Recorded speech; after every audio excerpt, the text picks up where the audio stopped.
Bonjour à toutes et à tous. Bonjour à tous. Alors, j'espère que vous nous entendez bien. Est-ce que vous pouvez nous dire dans le chat si c'est le cas?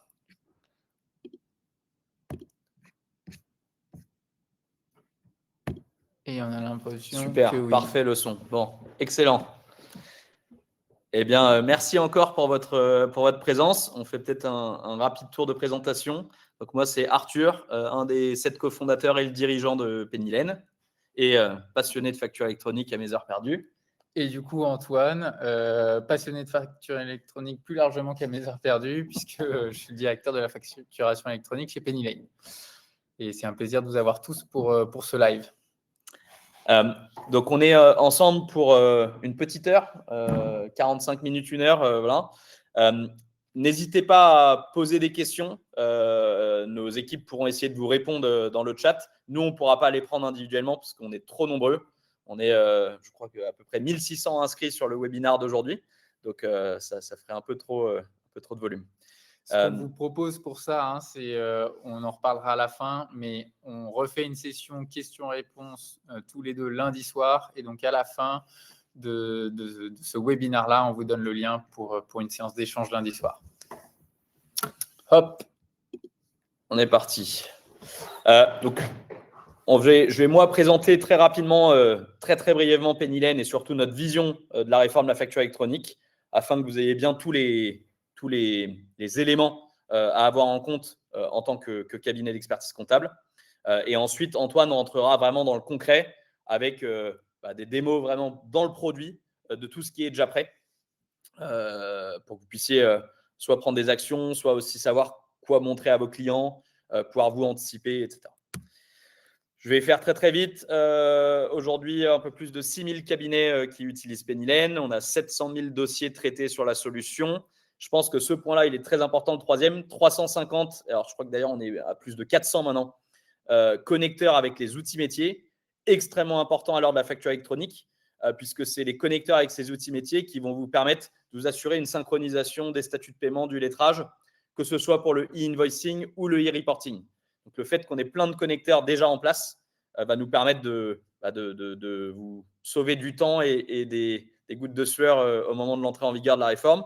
On est un peu plus de 900 collaborateurs chez Pennylen, un peu partout en France. Et voilà, je pense que c'est tout ce que j'avais à vous dire sur Pennylen. Et je pense que pour la plupart d'entre vous, vous connaissez déjà la société. Du coup, pour rappel, sur à quoi ressemble aujourd'hui la stack d'outils d'un cabinet d'expertise comptable. Aujourd'hui, vous avez votre client qui a un outil de gestion. Alors, cet outil de gestion, ça peut être une boîte à chaussures, comme ça peut être un logiciel, mais c'est en gros la manière que votre client a de recevoir et d'émettre des factures.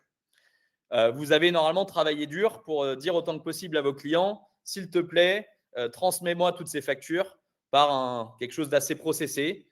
Ça peut être la Quadrabox, ça peut être Make, ça peut être Dex, ça peut être des outils de collaboration entre clients et cabinets.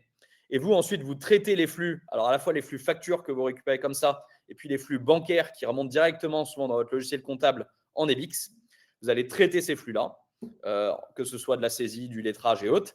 Et ensuite, vous allez à la fin restituer l'information d'un côté à l'administration fiscale, sous forme de déclaration fiscale, et puis de l'autre à votre client.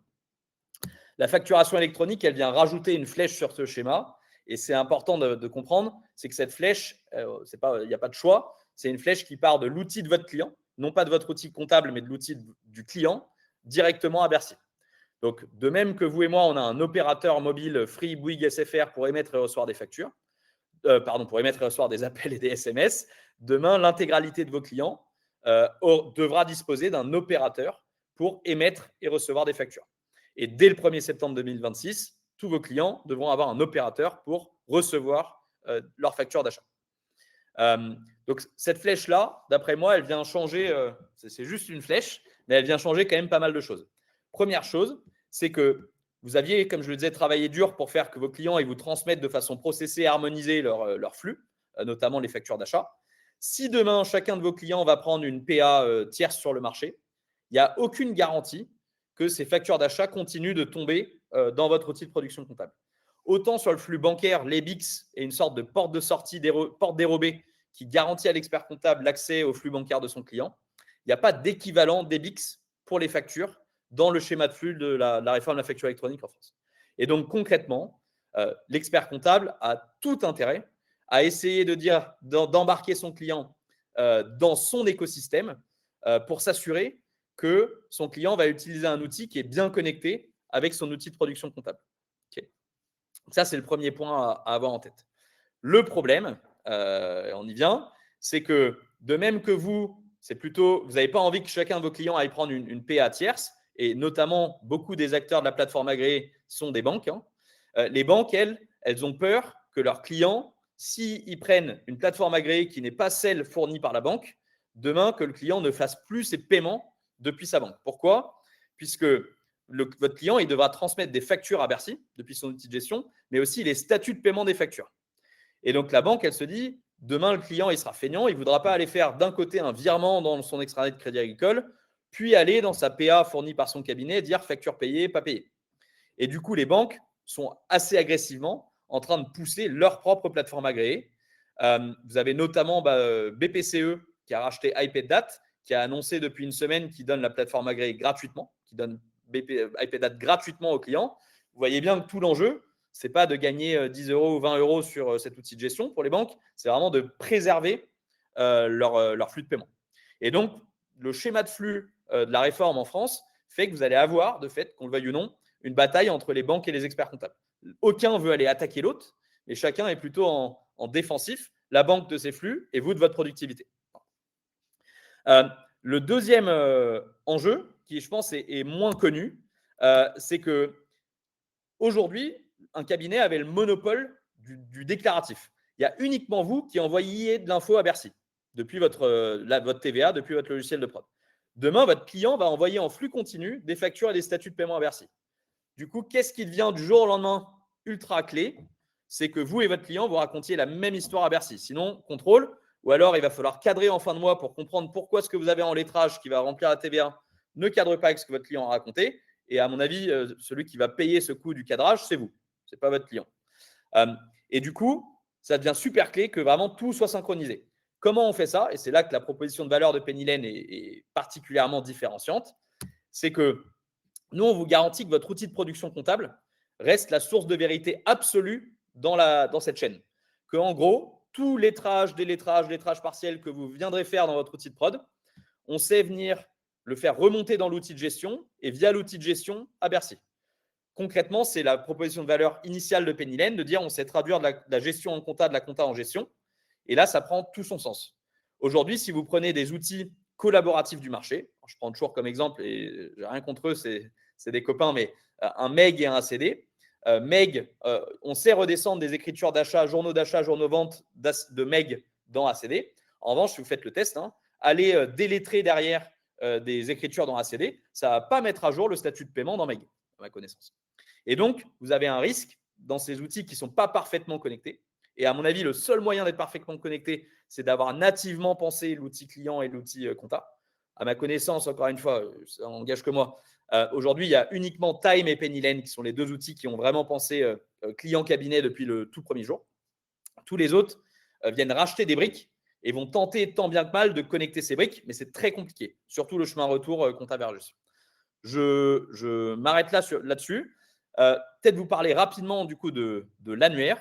Donc, comment ça se passe concrètement pour choisir une plateforme agréée ? C'est l'opérateur, donc nous, Pennylen, on en est un, qui va dire dans l'annuaire, tel client, il est maintenant chez moi. Telle sirène, il est chez moi. Pour avoir fait ça, je dois avoir fait deux choses. Je dois avoir récupéré le consentement de l'entreprise et je dois avoir également vérifié que la personne est bien celle qu'elle prétend être. Le problème, c'est que oui, vous avez un lien de confiance fort avec vos clients. L'avantage des banques, c'est que le client il se connecte tous les jours dans l'extranet bancaire. Et donc, ce qu'on a vu depuis le début de la réforme, c'est que notamment les néobanques, en particulier Conto, sont assez agressifs. Que, premièrement, ils avaient mis à jour leur CGV en disant maintenant, n'importe qui est client de Conto, j'ai le droit de l'inscrire dans l'annuaire. Là, Bercy a dit à Conto non, ça, c'est pas OK. Il faut obtenir un consentement de votre client. Et ce qu'ils ont fait du coup depuis quelques temps, c'est que quand je me connecte dans Conto, j'ai une fenêtre qui apparaît qui dit est-ce que tu confirmes? Et donc, nous, on a énormément de cabinets d'expertise comptable qui nous remontent. En fait, mon client, il est inscrit dans l'annuaire chez Conto alors qu'il n'est même pas au courant. C'est juste qu'il n'a pas trouvé la petite croix pour fermer le. Donc, nous, Penny Lane, on a fait énormément de relations publiques avec Bercy, notamment, pour faire reconnaître le rôle de tiers de confiance de l'expert comptable, faire en sorte que vous puissiez inscrire vos clients pour leur compte. Et on a surtout construit toute la mécanique produit pour vous permettre d'envoyer les mandats, de récolter les signatures de mandats, de suivre et ensuite d'inscrire. Et donc, c'est dans ce sens-là qu'aujourd'hui, on a déjà plus de 100 000 entreprises inscrites dans l'annuaire chez Penny Lane. On est deuxième aujourd'hui derrière nos amis de Conto. Je vais peut-être m'arrêter là parce que je vois que le temps tourne et surtout laisser Antoine vous montrer. Peut-être dernier point, j'avais encore 2 autres slides que je vais vous montrer. Là, j'ai beaucoup parlé des achats, la réception. Maintenant, sur l'émission, je pense qu'il faut avoir en tête que vous aurez 2 schémas possibles. Un schéma où votre client, donc par exemple, imaginons, il a un outil de facturation du BTP, imaginons une caisse, c'est un restaurant. Il aura un schéma où il va prendre la PA proposée par sa caisse, et la caisse aura fait un deal avec une PA tierce. Auquel cas, votre client, ses données de vente, elles remonteront par exemple tous les 10 jours de sa caisse vers Bercy. Vous avez un autre schéma qui est moi celui que je recommande, je pense, en tant qu'expert comptable, qui est plutôt celui-ci, où Penny Lane est connecté déjà peut-être à cette caisse. Penny Lane récupère les données et du coup, Penny Lane va d'un côté envoyer les données tous les soirs, les aides de caisse en compta, et va tous les 10 jours compiler ces données pour envoyer du reporting à Bercy. Comme ça, encore une fois, c'est toujours la même histoire. Vous êtes sûr que c'est la même donnée qui part à Bercy et la même donnée qui part en compta. Si votre client, il fait partir des données, votre client e-commerçant, PrestaShop, PrestaShop va, avec la PA partenaire, calculer des chiffres de e-reporting. Vous avez 9 chances sur 10 que ce ne soient pas exactement les mêmes que vous ayez en compta et donc ça ne cadrera pas. Juste dernier point sur le compte pro. Pourquoi c'est si important et pourquoi tout le monde se met à proposer du compte pro? Nos amis de Cegid ont racheté Shine typiquement. Alors, c'est à la fois pour proposer un outil client, mais pour proposer aussi du paiement. C'est que demain, le client, il voudra cliquer sur payer et quand il paye, ça va envoyer le paiement, ça va mettre à jour le statut à Bercy et ça va envoyer le lettrage en compta.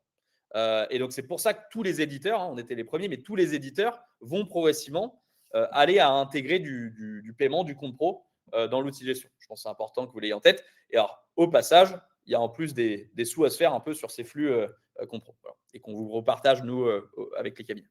Je laisse Antoine. Sur la partie démo. Et écoutez, Arthur vient de partager énormément de concepts qui sont essentiels et qu'on va pouvoir revoir directement dans l'outil. Et on sait qu'il y a une forte attente de concret aujourd'hui pour que vous puissiez aussi expliquer concrètement à vos clients comment est-ce que cette réforme va les impacter au quotidien et que vous soyez du coup mieux armés pour les accompagner dans cette mise en conformité. Juste avant de rentrer dans la démo, peut-être vous partager 2 principes qui nous ont guidés dans la construction de la réponse de Penny Lane à la réforme de la facturation électronique. Le premier élément qui nous a guidés, c'est on veut minimiser au maximum l'effort de mise en conformité, que ce soit l'effort de mise en conformité chez vous ou chez vos clients. Et donc, pour ça, on a fait en sorte d'intégrer au maximum ces nouveaux flux générés par la facturation électronique directement dans les habitudes de vos clients pour les perturber le moins possible et que l'effort de mise en conformité soit le plus faible possible. Et donc ça, on va le voir tout de suite dans les démos. Tout change, mais rien ne change. Deuxième élément, la réforme de la facturation électronique, elle va nous permettre de générer des énormes gains à différents niveaux. Déjà d'un point de vue productivité pour vous, cabinet, et ensuite des gains de temps, d'usage pour vos clients, où on va simplifier l'intégralité de la gestion de leurs finances. Et donc, dès qu'on a pu, on a cherché à automatiser au maximum nos flux et nos opérations dans Penny Lane, en veillant à une chose, vous laissez le contrôle pour que, oui, on vous fasse gagner du temps, mais que vous ayez in fine toujours la main sur ce qui se passe sur les comptes et la relation avec votre client. Donc, Pour rentrer dans le concret, on va parcourir 3 démonstrations dédiées à l'expérience de vos clients et la vôtre à partir du 1er septembre et pour toutes les entreprises. Et qu'est-ce qu'on va regarder? On va regarder la réception d'une facture électronique, l'émission d'une facture. On va venir aussi présenter la solution de e-reporting de PennyLane. Et enfin, je viendrai vous montrer aussi comment est-ce qu'on peut mettre en musique tout ce qu'on aura vu juste avant avec les capacités qu'on a construites pour vous accompagner dans la collecte de mandats et l'enregistrement de vos clients à l'annuaire. Du coup, je vous propose qu'on zoome directement sur la première démonstration, qui est donc la réception d'une facture. Dans cet environnement-là, qu'est-ce qui change à partir de la mise en œuvre de la réforme? C'est l'intégralité des factures de vos clients qui sont concernés par les flux de invoicing vont arriver directement par la plateforme agréée de votre client. Et donc, la bonne nouvelle derrière ça, c'est que vous allez les recevoir en même temps que vos clients. Quand la PA vient déverser une facture côté gestion, évidemment, vous la retrouvez côté production. Donc, votre client, pour retrouver ses factures d'achat, il va aller comme d'habitude dans ses achats et il va pouvoir consulter ses factures. Dans cette démonstration-là, on va regarder 3 factures différentes qui répondent à des cas concrets différents que vont vivre vos clients pour voir quelles sont les options et qu'est-ce qu'il peut faire derrière. Première facture donc, de base, on va considérer que l'intégralité des factures qui arrivent sur la PA vous sont destinées, enfin destinées à votre client en l'occurrence. Mais il se peut, dans certains cas, que ce ne soit pas le cas. Ça peut être une fraude, ça peut être une erreur, ou ça peut être une erreur sur la facture, une erreur de destinataire ou une erreur sur la facture. Donc, si la facture est bonne, grosso modo, il n'y a rien à faire. L'idée d'automatiser. Mais par contre, votre client peut avoir envie de dire non, j'ai un sujet avec cette facture, c'est une fraude ou c'est une erreur de destinataire. Et donc, en sélectionnant ça, on va appliquer un statut refusé, qui est un des statuts obligatoires dans la réforme. Et cette information retourne directement à la plateforme du fournisseur de votre client. Mais il peut aussi décider que cette facture, il y a une erreur, ce n'est pas les bons montants, ce n'est pas les bonnes quantités, peu importe. Et donc là, il vient demander une rectification. En faisant ça, si le fournisseur de votre client a effectivement PennyLane ou une autre plateforme qui supporte les statuts facultatifs de la réforme, alors il va directement être informé que son client a mis cette facture en litige. Et donc, il peut revérifier sa facture et la renvoyer. On le voit immédiatement, hein, ici, la facture est passée en litige et donc elle ne va pas se déverser derrière en comptabilité, etc. Si on prend une deuxième facture qui, cette fois-ci, vient de services numériques. Cette facture, elle arrive via la plateforme agréée. Et au-delà des statuts obligatoires de la réforme, PennyLane permet de supporter des statuts métiers. Donc, typiquement, votre client, il a décidé que pour ce type de fournisseur ou ce montant, il y a un circuit de validation interne qui doit être respecté avant de payer la facture. Et donc là, ce circuit a été défini par votre client, la facture a été affectée à l'équipe commerciale et 2 personnes doivent approuver cette facture avant qu'elle soit payée. Une fois qu'elle est approuvée, votre client, toujours dans sa même interface, il va avoir envie de payer sa facture. Et c'est là où je rebondis du coup sur ce que disait Arthur tout à l'heure. Et donc, l'intérêt d'avoir un compte pro directement adossé à PennyLane, c'est permettre à votre client de payer en un clic directement via le compte pro de PennyLane. Et on va le voir après, ça a des impacts pour vous sur le lettrage et ça a des impacts en comptabilité. Donc, prenons par exemple le cas où votre client va décider de régler via le compte pro. En un clic, on est capable de ramener toutes les informations fournisseurs, de procéder aux étapes de contrôle obligatoire sur l'IBAN, la correspondance du nom et de l'IBAN, etc. et de payer directement son fournisseur. Une fois qu'on a fait ce paiement, qu'est-ce qu'on voit? Eh bien, on voit que le statut de la facture est passé en payé. Ce statut payé va alimenter le e-reporting et remonte via la plateforme agréée à l'administration. Prenons une dernière facture, côté gestion. toujours, votre client, il a aussi accepté cette facture et décidé, et il l'a payé avec un autre compte que le compte pro Penny Lane. Il l'a payé avec le Crédit Mutuel. Et alors, en l'occurrence, on ne peut pas faire le lettrage automatique, mais Penny Lane vient suggérer un lettrage puisqu'on a reconnu via les BICS une facture qui est une transaction qui peut se rapprocher à cette facture. Votre client peut donc valider ça. Et maintenant, on peut aller regarder ce qui se passe en comptabilité suite à ces actions. Donc, si je reprends la facture de service numérique, qui, je rappelle, a été payée avec un compte pro Penny Lane, on voit qu'il y a une transaction en attente et donc le lettrage a déjà été fait, il n'est plus à faire. L'intégralité des informations de la facture ont été renseignées et on a généré automatiquement une écriture comptable avec une contrepartie. Là, quand vous validez en production comptable, donc de votre côté, la facture, vous pouvez décider de faire en sorte que cette contrepartie soit une règle. Et donc, à chaque fois que Service Numérique envoie une facture, la contrepartie, c'est le 613 500. Prenons la deuxième facture qui vient de Tech Solutions et qui, elle, a été payée via le compte du Crédit Mutuel. Là encore, l'intégralité des informations ont été renseignées. Le lettrage qu'a fait votre client se répercute en production et donc il n'y a plus de réconciliation à faire.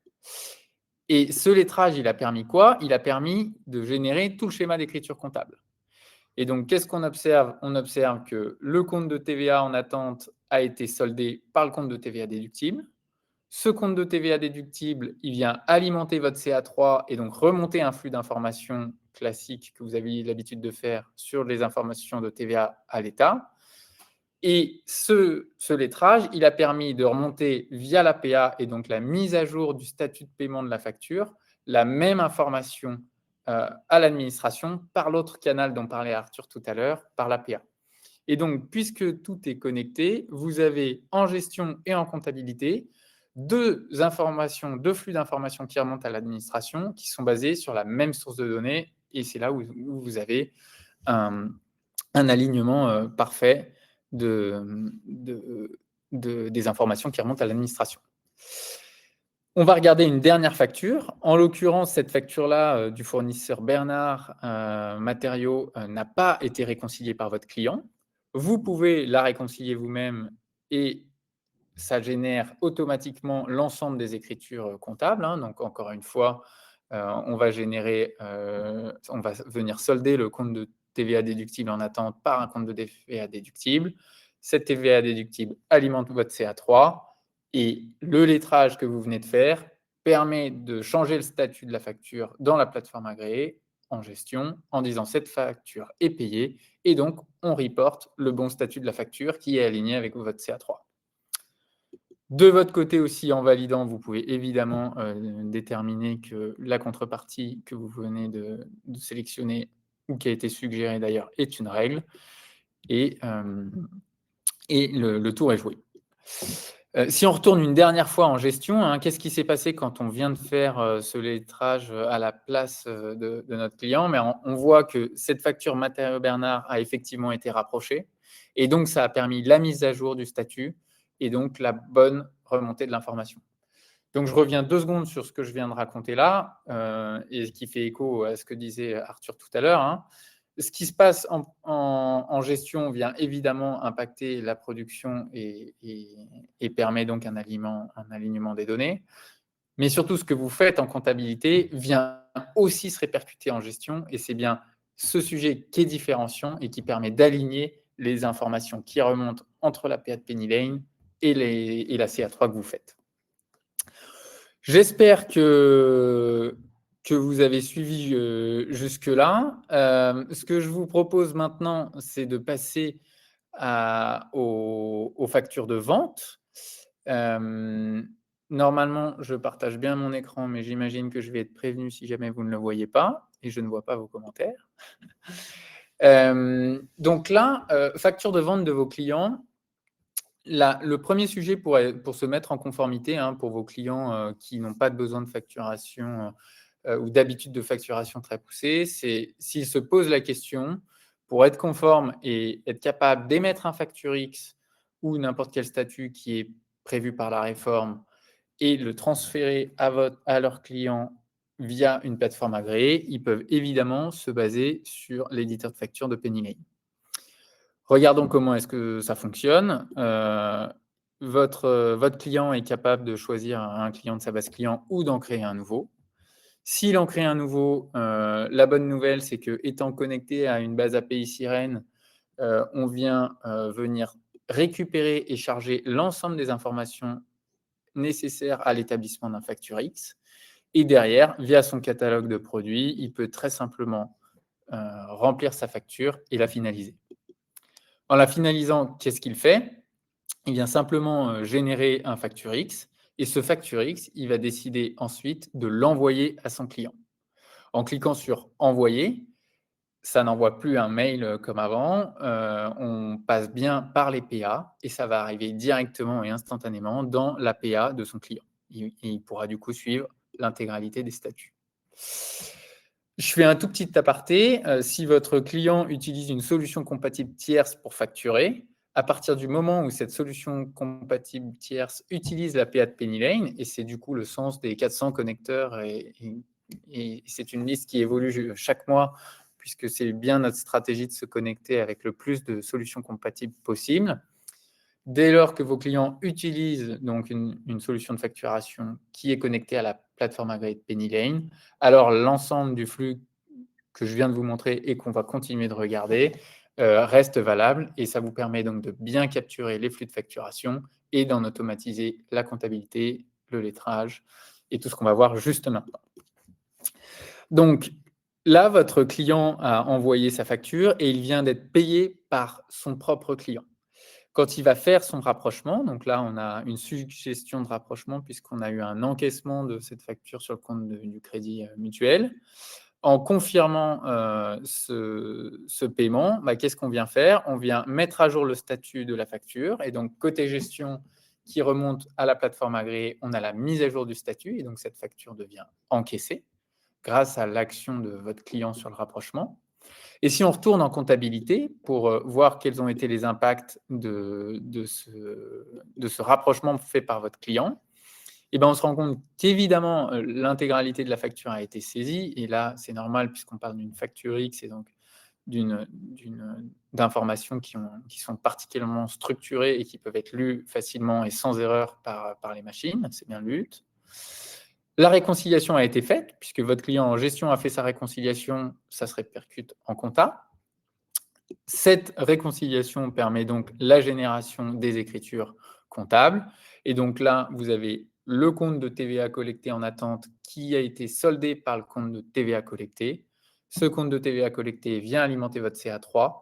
La CA3 qui remonte à Bercy de manière alignée à ce qui est remonté par la plateforme agréée avec la mise à jour simultanée du statut facture payée côté gestion.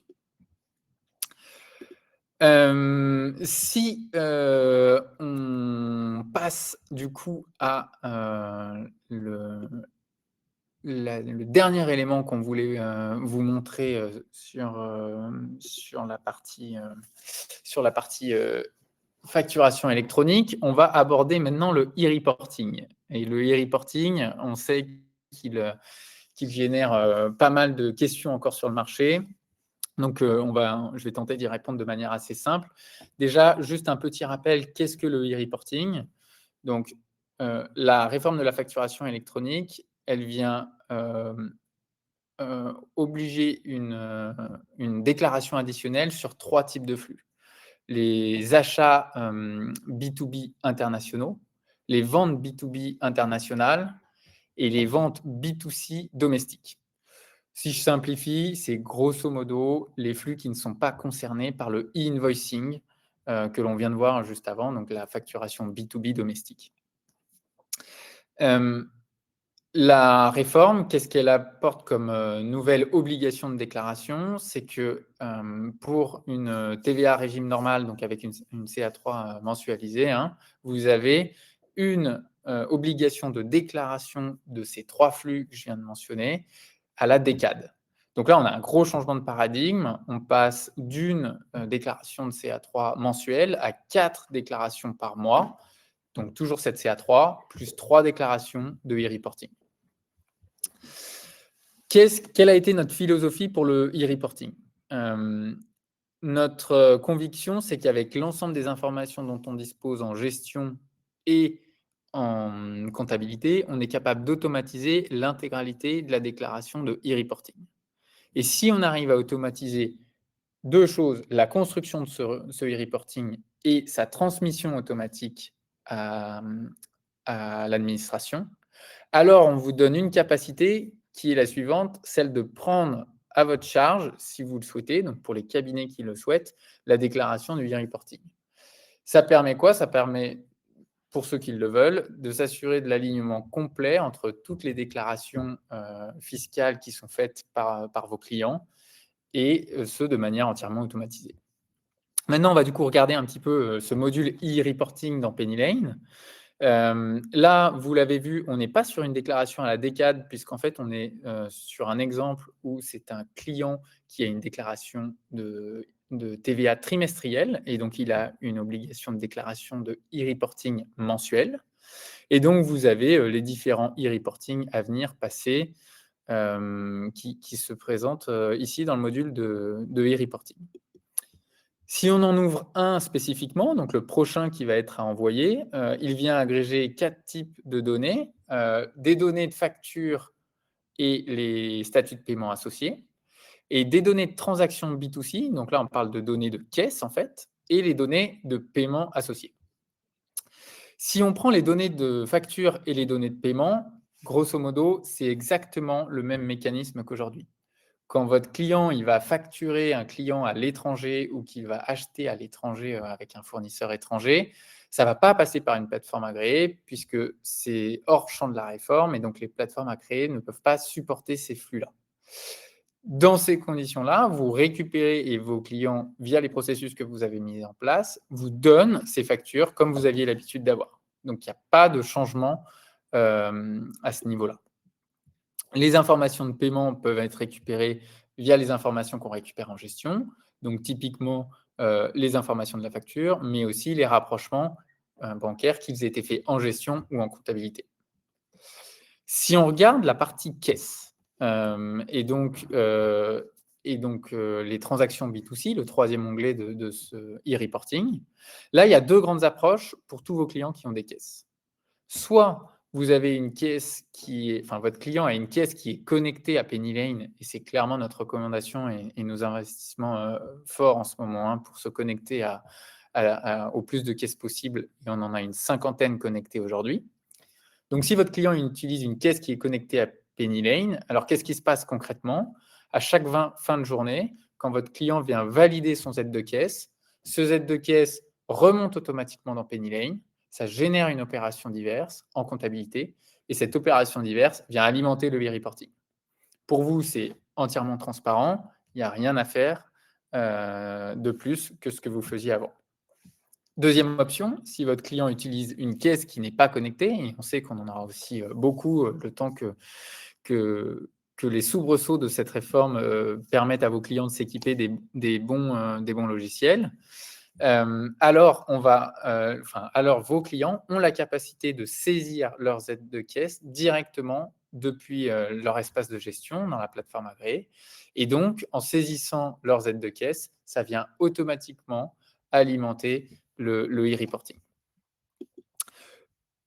La bonne nouvelle de ces éléments-là, c'est qu'en fait, derrière, l'intégralité de ces informations va remonter de manière automatique par ce qui est déjà saisi en gestion ou en compta. Il n'y a absolument aucune double saisie à faire, et donc on se permet même d'envoyer automatiquement le e-reporting. Voilà pour ce qu'on voulait vous montrer aujourd'hui. Il y a un dernier élément qui nous paraît critique, c'est comment mettre tout ça en musique une fois que vous avez mieux compris ou mieux vu, d'un point de vue concret, comment va se passer la réforme de la facturation électronique. Là, ce que je vais du coup vous montrer dans la dernière démonstration, c'est ce qu'on a mis en place pour vous accompagner à récupérer des mandats et ensuite inscrire vos clients à l'annuaire, puisque comme l'a dit Arthur tout à l'heure, hein, pour s'assurer que vous captiez bien l'ensemble des flux de facturation de vos clients et que vous tiriez tous les bénéfices de la réforme en termes d'automatisation, il faut s'assurer qu'ils aient la bonne plateforme agréée. Et si vous tenez vos dossiers sur Penny Lane, il n'y a aucune raison de choisir une autre plateforme agréée par rapport à toutes les capacités d'automatisation que ça apporte, celles qu'on vient de voir notamment. Donc, ce qu'on a fait aussi pour vous simplifier la vie, c'est qu'on a mis en place un dashboard qui va vous permettre de suivre l'avancement de la mise en conformité de vos clients. Ça se retrouve, et je suis peut-être passé un peu vite, j'y reviens, dans l'espace entreprise déploiement PA. Et donc, vous arrivez, et là, peut-être pour ceux qui connaissent très bien, je vais même préciser, vous allez arriver à partir de lundi, parce que ça, c'est une toute nouveauté, et je crois qu'Arthur n'est même pas au courant. Mais on va arriver à partir de lundi prochain sur un dashboard, sur un tableau de bord qui va vous permettre de piloter la mise en conformité. C'est-à-dire, où en sont l'ensemble de mes clients? Est-ce que j'ai des actions spécifiques à mener? Et l'idée, c'est de vous donner la capacité d'animer vos équipes, vos collaborateurs qui sont aussi critiques dans la mise en conformité de vos clients pour s'assurer que votre portefeuille de clients est sur la bonne voie vers la mise en conformité en avance de phase, enfin avant la mise en œuvre de la réforme, puisque je le rappelle, au 1er septembre, c'est les premières amendes qui tombent, et donc la mise en conformité, le bon moment, c'est maintenant. Si on regarde du coup comment est-ce que concrètement on peut collecter, récupérer un mandat et inscrire ses clients à l'annuaire, donc là vous avez l'ensemble de vos dossiers qui sont présentés ici. Vous pouvez en sélectionner un ou plusieurs, voire tous d'un coup, et envoyer vos mandats. Vos mandats, on les a pensés pour qu'ils soient le plus transparents et le plus simple d'utilisation possible pour vous. C'est-à-dire que vous pouvez choisir quel expert comptable, est-ce que c'est l'expert comptable associé au dossier qui va envoyer ses mandats? Est-ce que c'est un autre collaborateur, un chef de mission, un collaborateur, peu importe. Et on a fait un mandat qui est le plus standard possible, c'est-à-dire qu'avec ce mandat, votre client vous donne le pouvoir de l'inscrire à n'importe quelle plateforme agréée. En envoyant les mandats, ça envoie du coup une signature, un document à signer, un mandat à signer électroniquement à vos clients. Et dès qu'ils les ont signés, vous voyez ici que vous avez récupéré ce mandat signé. Ça, c'est la première étape. Pour les inscrire concrètement à l'annuaire ensuite, il y a une deuxième étape à faire. Il faut sélectionner les dossiers que vous souhaitez inscrire à la plateforme agréée Penny Lane. Et vous pouvez les sélectionner un par un ou dizaine par dizaine et les désigner à la plateforme agréée. Sur cette étape-là, c'est une étape qui, contrairement à la précédente, n'est ouverte qu'aux administrateurs de la plateforme Penny Lane, puisqu'en fait, vous allez exécuter un mandat qui a été donné au cabinet. Et donc, on va, en plus de ne permettre cette autorisation qu'à des administrateurs, valider deux choses. On va faire une authentification forte avec un code que vous allez recevoir sur votre téléphone et on va valider la pièce d'identité de la personne qui le fait. En validant ça, vous avez inscrit vos clients à l'APA, que ce soit 1 ou 10 ou 100, en fonction de combien vous en avez inscrit, et donc vous les mettez en route vers la conformité. J'espère qu'on a répondu à beaucoup de questions et d'interrogations que vous pouviez avoir sur cette réforme de la facturation électronique. On a quelques derniers messages à vous passer et je repasse la main à Arthur.